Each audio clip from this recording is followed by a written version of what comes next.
ये ले पहन ले। तोड़ डाला। अपने और जितने भी मसालों को मिला, उसमें बस किसी आदमी के कपड़े थे जो कि फटे हुए थे और उस पर खून लगा हुआ था। एक राक्षस वाला डरावना मांस था जिसके दो सींग और नुकीले लंबे दांत थे। एक लंबा तेज धार वाला चाकू। तभी मेरे दिमाग में एक आइडिया आया, क्यों ना हम एक बिजुका बनाए और उसे ये कपड़े पहनाए और उसे और डरावना बनाने के लिए उसे ये मास्क पहनाए और उसके हाथ में ये चाकू लगाए ताकि वो पकड़ने उसके लिए हाँ बने। और हम बंदूक लेकर हमारे खेत में पहुंचे। जवाब के बीच हम सभी ने उस सामान और कुछ घास और लकड़ी डाली और एक लंबा बिजुका बनाया। वो ऊंचाई में हमसे लगभग 2 गुना था और जब आग की रोशनी से भी ऊंचा था। जब शाम हुई तो हम सब अपने अपने घर लौट गए। रात के लगभग 9 बज रहे थे। मैं घर के बाहर खटिया पर लेटा आराम कर रहा था। मेरा कुत्ता मोटी खटिया के पास ही लेटा हुआ था। क्या? तभी केबल से पंछियों के चिल्लाने की आवाज। क्या बोल रहे हो? मानो कोई उनका शिकार कर रहा हो। मैंने कुछ सफेद पंछी आसमान में तेजी से उड़ते हुए देखे। ये देख मोती खड़ा हुआ और परेशान में देख। अरे भाई क्या हुआ? आवाजें सुन मैं भी कुछ देर सा बैठा। जा मोती, देख क्या? सॉरी बोल रहे हो? मैंने मोती से कहा और मोती फसल में भाई रहने दो।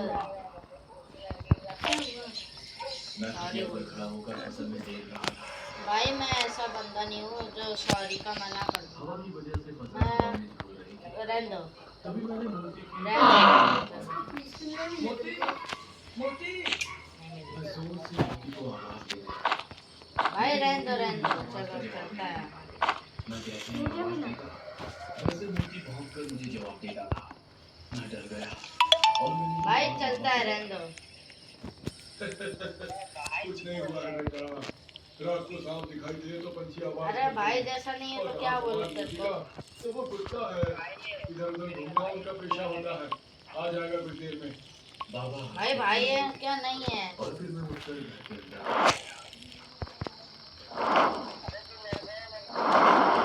क्या बोला? का इंतजार करता रहा। अबे लड़का हो। लेकिन मोती वापस नहीं आया।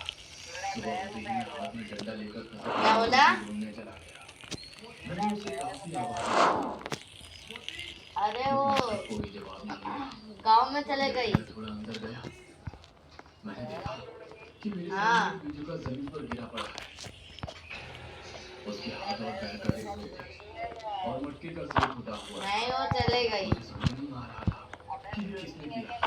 खैर नहीं आगे बढ़ा और फिर कटे और टूटे हुए बिजू का सिलसिला शुरू हुआ। खेत के सभी बिजू का कटकर जमीन पर पड़े हुए थे। मुझे समझ नहीं आ रहा था कि आखिर क्या होती है। तभी मुझे दिमाग में एक ख्याल आया, कहीं मेरे बिजुआ के साथ भी तो यही नहीं हुआ होगा। अबे रहने दे चलो। और मैं उस जगह पर गया जहाँ हमने कल बिजुआ बनाया था। लेकिन हैरानी की बात क्या कि वहाँ पर अब कोई भी बिजुआ नहीं था। मैंने आसपास का इलाका छान मारा लेकिन कुछ भी नहीं मिला। अरे रहने दे चल तू गेम स्टार्ट कर कौन सा भी। आगे बढ़ते हुए बंदर की तरफ चल पड़ा। तभी रास्ते में नहीं मेरे सामने मोती की भीतर भीतर हुई कटी लाश पड़ी हुई थी। किसी ने बेरहमी से उसका पेट चीर डाला था और उसकी आंतड़ियां पेट से निकाली हुई थी। मैं काफी डर गया था और वापस भागते हुए फार्म हाउस गया। मैंने बाबा को इस बारे में बताया। भाई चल उसका मुआयना किया। हाँ लेकिन वो सभी समझ पा रहे थे। हाँ चल चल कौन सा भी एक गेम स्टार्ट कर। एक सभा बुलाई और बहुत देर तक चर्चा करने के बाद ये तय हुआ कि दिन भाई खेलो ना से बाहर फसलों में नहीं जाएगा। उस रात मैं अपने कमरे की खिड़की से अरे नहीं नहीं चल खेल ले। तभी मुझे फसलों में हो रही हलचल की आवाज सुनाई दी। मैंने उस तरफ देखा तो ठीक है लंबा चौड़ा इंसान खड़ा दिखाई दिया। उसकी बड़ी लाल चमकीली आंखें थी लेकिन वो दूर से दिखाई नहीं दे रहा था। जानवर की फसल से भी लंबा इंसान होता है क्या? मैंने खुद से ही सवाल पूछा। आपको पता ही नहीं है। मैंने बोला और मेरे रोंगटे खड़े हो गए क्योंकि फसल में हमने बनाया हुआ बिजुका खड़ा था। ऐसा लग रहा था मानो वो मुझे ही देख रहा हो लेकिन मैं समझ नहीं पा रहा था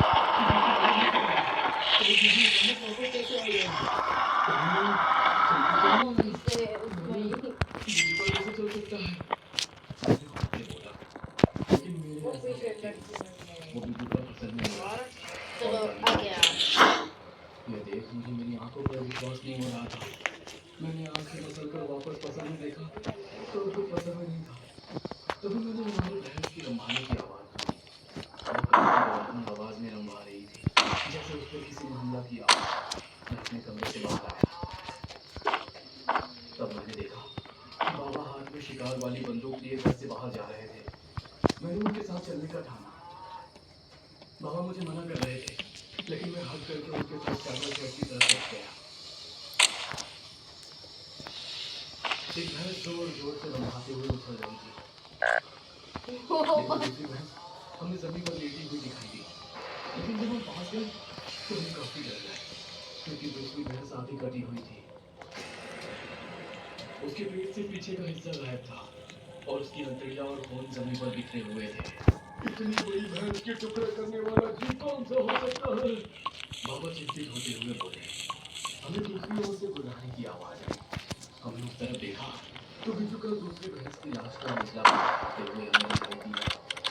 उसने गुर्राते हुए हमारी तरफ देखा। बिल्कुल, बिजू का को देख बाबा हैरान होकर बोले। बिजू का को जिंदा देखकर मैं भी काफी हैरान हो गया था कि तभी वो बिजू का हाथ में चाकू लिए बाबा की तरफ भागते हुए आने लगा। और बाबा ने बिजू का के सीने पर गोली मार दी। वैसे वो बिजू का जमीन पर गिर गया। कुछ देर जब उसने कुछ हलचल नहीं की तो बाबा मुझे पीछे से रुकने के लिए बोलकर खुद बिजुका के पास गए। उसकी छाती पर पैर रखते हुए उन्होंने एक और गोली उसके सिर में मारी और जिज्ञासा से उसे देखने लगे। बाबा बिजुका के डरावने मास्क को देख रहे थे, जैसे कि वो उसे पहले भी देख चुके हैं। तभी अचानक से बिजुका जिंदा हुआ और उसने चाकू बाबा के पीठ में घुसा दिया। बाबा दर्द के मारे चीखे। बेटा, बेटा, और इधर छुप कर रहना। बिजुका ने अपना लंबा गला खोला और फिर उसने बाबा के सिर को किसी गाजर की तरह दबा डाला। ये देख मेरी चीख निकल गई और मैं घर के अंदर भागा। अब फिटनेस बढ़ेगी बचत के साथ। जिम, योगा और फिटनेस सेंटर पर जो प्री जीएसटी दौर में 15% सर्विस चार्ज लगता था, वो अब सिर्फ 5% हो गया है। Next gen GST.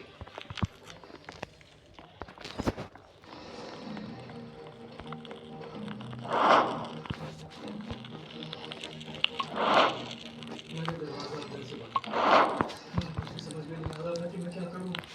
बग्गा का घर मेरे घर के करीब था, इसलिए मैं होकर खेतों से बग्गा की तरफ भागा।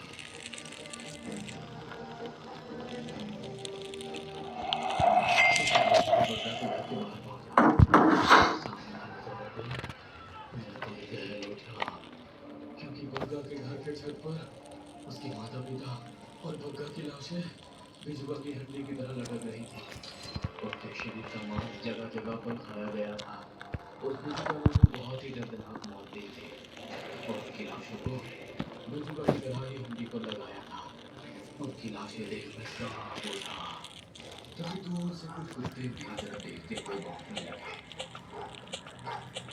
तभी एक ख्याल मेरे मन में आया और मैंने मुड़कर देखा कि बिजुआ अपने लंबे पैरों से चलते हुए तेजी से मेरी तरफ ही आ रहा था। उसके जबड़े खुले हुए थे और वो गुर्रा रहा था। कुत्ते उसे जोर जोर से भौंक रहे थे। मैं सदमे में था और काफी डरा हुआ था, इसलिए अपनी आंखों से हिल नहीं पा रहा था। मैं अपना पूरा होश खो चुका था।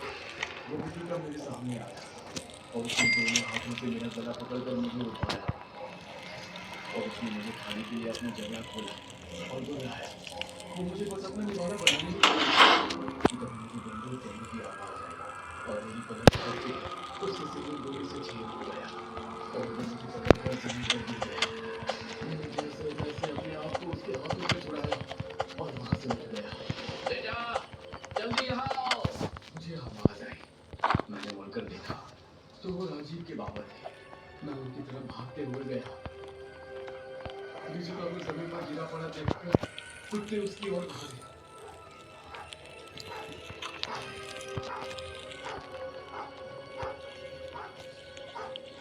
और उसे काटने लगे। तभी बीजूका ने कुत्ते को पकड़ा और उसे दोनों हाथों से खींचकर उसके दो टुकड़े कर डाले। ये देख बाकी दो कुत्ते डर के मारे वहां से भाग गए। बीजूका अपनी जगह पर से उठ गया। तभी राजीव के बाबा ने उस पर और दो गोलियां चलाई और बीजूका फिर से जमीन पर गिर गया। चलो जल्दी यहाँ से भागो।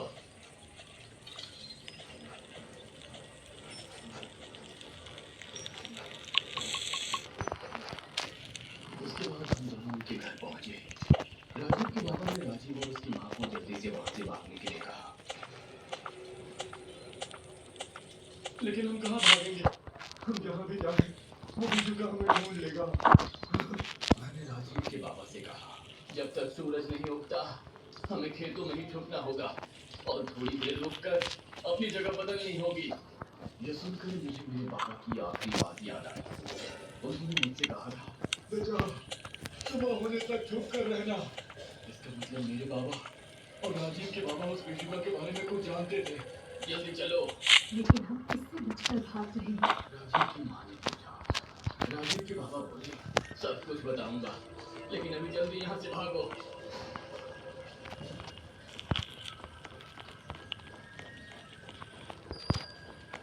और उसके बाद हम खेतों में छुप गए। यही सवाल था कि मेरे बाबा और राजीव के बाबा उस बीजूका के बारे में क्यों जानते हैं। मेरे मन में उस बीजूका के बारे में जानने की जिज्ञासा जाग उठी। काका, आखिर वो बीजूका कौन है? मैंने राजीव के बाबा से पूछा। ये सुन कुछ देर रुकने के बाद वो बोले, अब मैं जो आपको बताने वाला हूँ उस पर आप जल्दी यकीन नहीं कर पाओगे, लेकिन मैं जानता हूँ कि वो वही है। पंडित ने बताया था कि वो किसी न किसी दिन जरूर लौटेगा। लेकिन आप किसकी बात कर रहे हैं? कुछ देर रुकने के बाद भेकू, भेकू, ये नाम मैंने बाबा की मुख से सुना था। मैं जानना चाहता था कि भेकू कौन है। भेकू? कौन भेकू? 30 साल पहले जब मैं तुम्हारी उम्र का था तब गांव में हत्या का सिलसिला शुरू हो गया था। कोई संकीर्ण हर अमावस की रात को गांव के लोगों को पूरी तरह से गला काट कर मार रहा था। उनके कटे सिर पर वो हल्दी लगाता और उसके चारों ओर कुमकुम का घेरा बनाकर चला जाता। समझ आ गया था ये काम किसी संकी आदमी का है जो कोई तंत्र कर रहा है और तंत्र करके वो लोगों की बदला ले रहा है। लेकिन वो कौन है और ये सब क्यों कर रहा है ये कोई नहीं जानता था। डर इस कदर फैल गया था कि लोग आम रात में भी खेत में जाने से डर रहे थे। इसीलिए गांव के 4 हट्टे कट्टे नौजवानों ने उस खूनी को पकड़ने की योजना बनाई। उन्होंने ये योजना सभी लोगों से छुपाई क्योंकि वो नहीं चाहते थे कि इस योजना के बारे में उस खूनी को पता चले। जब अमावस की रात आई तब उन्होंने एक नौजवान को घर के बाहर खटिया पर सोने के लिए कहा और बाकी 3 को घर के अंदर से खिड़की से उस पर नजर लगाए छुपे रहे। और कुछ ही देर में वो खूनी राक्षस का मुखौटा लगाए हाथ में बड़ा चाकू लिए अंधेरे का सहारा लिए वहां आ गया।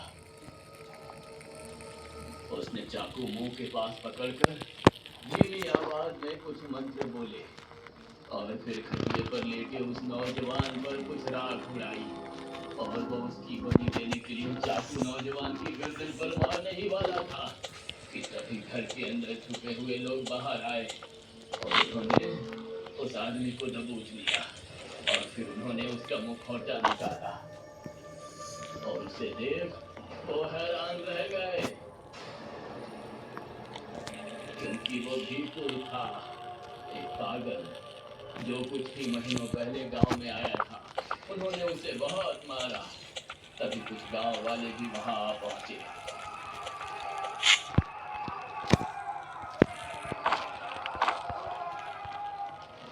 और भीकू की सच्चाई जानने के बाद वो सभी उस पर कूद पड़े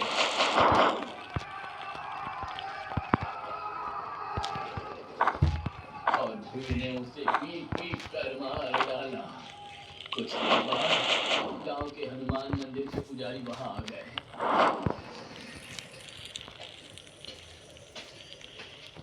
भीखू को देख उन्होंने उसके कपड़े उतरवाए। उसके शरीर पर जगह जगह जले हुए निशान थे। उन निशानों को देख वो समझ गए कि वो शैतान का पुजारी था। शैतान का पुजारी शैतान को खुश करने के लिए अपने आप को कई दिनों तक जलते हुए कोयले से खुद का शरीर जलाता है, और ये खून भी वो शायद शैतान को खुश करने के लिए ही कर रहा था। खैर, भीखू तो मर चुका था और उसकी लाश पर अंतिम संस्कार करने की बारी थी। लोग कह रहे थे कि उसे गांव के बीचों बीच खंभे से बांधकर जला दो, लेकिन पुजारी ने बताया कि शैतान के पुजारी को आग से जलाना नहीं चाहिए, क्योंकि वो जब कोयले से खुद को जलाता है तभी से आग उसे शक्ति देने का काम करती है, और अगर उसको जलाया गया तो उसकी आत्मा जिंदा लोगों को बहुत कष्ट देगी। इसलिए पुजारी जी के कहने पर भीखू की लाश शमशान के पीपल के पेड़ पर लटकाई गई, जहां चील कौवे उसकी लाश को नोचते रहे।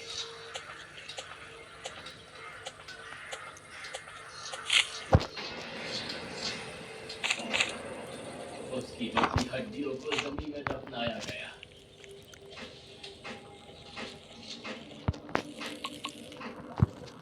पुजारी जी जानते हैं कि भीखू की आत्मा अगले अमावस की रात लौटेगी, और जब लौटेगी तब बहुत सारी शक्तियां लेकर लौटेगी।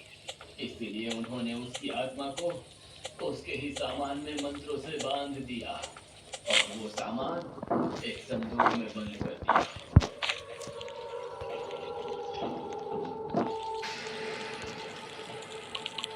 और पिटारे को अनजान जगह छुपाया गया। वो पिटारा कहाँ छुपाया गया है वो बस उन्हीं को पता था, और उन्होंने ये भी कहा था कि अगर ये पिटारा खुल गया तो भीखू की आत्मा जरूर लौटेगी। उन्होंने सभी को ये बात बताई थी कि जब भी वो लौटेगा तब रात होगी, और अगर उससे बचना है तो रात में छुपना होगा और सुबह का इंतजार करना होगा, क्योंकि दिन में उसकी शक्ति काम नहीं कर पाएगी। उस रात बिजुका पूरे खेत में हम लोगों को ढूंढता रहा, लेकिन हम चालाकी से अपनी जगह बदलते रहे। जब सुबह हुई तो हम लोग गांव में गए, जहां हम पुराने पुजारी से मिले। वो काफी बूढ़े हो गए थे और चारपाई पर लेटे हुए थे। राजीव के बाबा ने मुझे घटी घटना के बारे में बताया। यह सुनकर वो काफी हैरान हो गए। उन्होंने ये भी नहीं सोचा था कि भीखू की आत्मा इतनी जल्दी लौटेगी, लेकिन हम बच्चों की नादानी से भीखू की आत्मा लौटी थी। पुजारी जी, अब क्या करें? उस भीखू की आत्मा को कैसे ठिकाने लगाएं?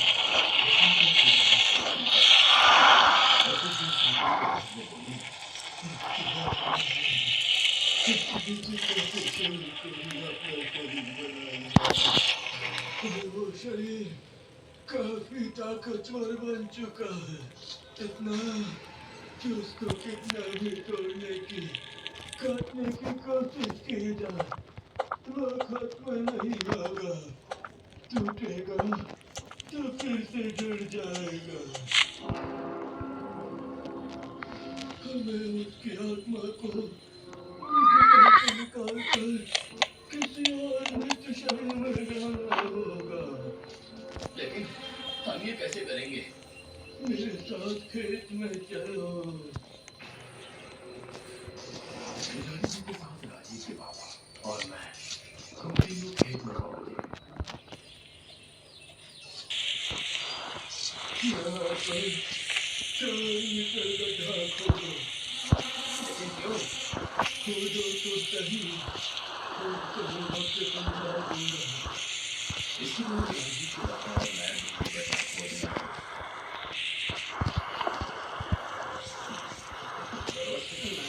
लगे। देखा तो राजीव, कभी तो बराबर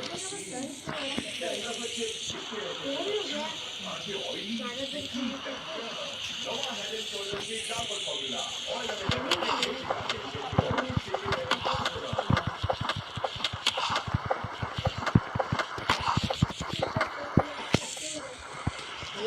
डंडा लेकर मारते हुए इसमें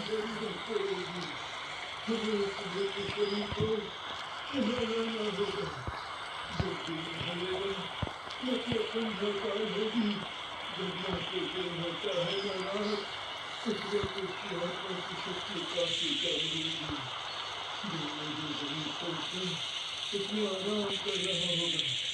तुम्हें चंद्रकाल को यही खेत में अपने खून की एक बूंद जमीन पर गिरा मिलेगी। खून की बूंद को तुम्हारी मूर्ति को खड़े हुए होगे। जैसे ही वो घेरे में आएगा तुम तुरंत उसमें से बाहर आ जाना और वहां से भाग जाना। अब बुद्धि खोने के कारण बिजू का घेरे से बाहर नहीं आ पाएगा। तभी मैंने मूर्तियों से बिना टायर मूर्ति खराब हो शरीर गया। को जिंदा इंसान की तरह चलाऊंगा। लेकिन एक शरीर को जिंदा शरीर की तरह कैसे चलाया जा सकता है? राजीव के बाबू ने भी मैं डॉक्टर हुए कहा। यह बहुत ही प्राचीन विद्या है। हर कोई पुजारी या तांत्रिक इसमें पारंगत नहीं हो सकता। लेकिन हमारी किस्मत अच्छी है कि मैं इस विद्या के बारे में जानता हूँ। मैं उस शरीर को जिंदा शरीर के जैसे चलाऊंगा और उसे घेरे के पास ले जाऊंगा और उसमें को तोड़ दूंगा। तभी वो बिजुका घेरे से बाहर आएगा और मृत शरीर पर हमला कर देगा। जब वो उस मृत शरीर को खा रहा होगा तब उसकी कमजोर शक्ति उस मृत शरीर को खाने में चली जाएगी और उसका तुम पुजारी से उस बिजुका के 2 टुकड़े कर देना। उसके बाद टूटे हुए शरीर में वही मेरी एक गाड़ी आते ही सेल हो गई। ये इसके कितने साल पैसे शरीर दिए? में प्रवेश करेगा। तुम ये बेच रहे हो? शरीर बेचने वाला पहले बंदा। शरीर में कब्जे में रहने के कारण मैं बिजू की आत्मा को उस पर नियंत्रित गाड़ियाँ करने बेचने दूंगा वाला। और फिर मैं खुद ये ही तो पहले से ही अच्छे उस हैं। मृत शरीर बस को वो काम करना पड़ेगा। 5 मीटर गड्ढे में कुदा बहुत दूंगा। हो गई। उसके बाद हमें उस मृत शरीर को जमीन में गाड़ देने होंगे। एक वीडियो में ना एक बंदा रहता है, वो कटा वो ना बिजुका खुदाई भी करता है, हमें कब्र उससे गाड़ने में, जमीन कब्र में गाड़ने में। बचाना होगा।